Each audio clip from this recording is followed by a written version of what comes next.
All right, here's the video when we were talking about what do you need to get started camping. So we'll make it real quick. We got some extra stabilizers here to keep the camper from shifting around on the inside. A lot of people are sticking with one step, going to two steps. We found this on Amazon. It doubles as a toolbox and a step. As you can see, you get all my tools and supplies in there. So we can put the link in the description. Got basic wheel chocks. A lot of people talk about getting the rubber ones. We just haven't got to that point yet. Some people call these Legos. These are basically, they help you get stabilized and level on the back. I'll swing you around to this side here.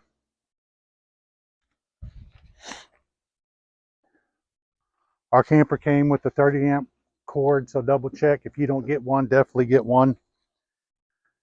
Get you some hoses for your tanks so that you can drain them off. Get this thing, they call them a sidewinder. That kind of keeps everything level and everything. This right here for your water, to put it in to keep from wearing out this, because this is made of plastic. So use this brass fitting. Here's a water regulator, whole lot of different kinds of those out on the internet.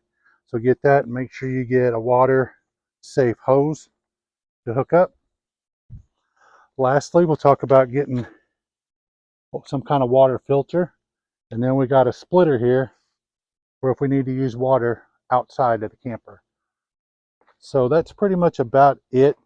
Basically, you just want to get things that you need. And like I said, don't just buy everything that you see and hear about. Just get out a couple times and find some of the basic things you need.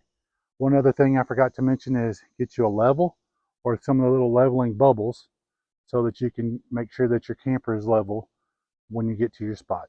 All right, thanks for checking out this video. Don't forget to like and subscribe.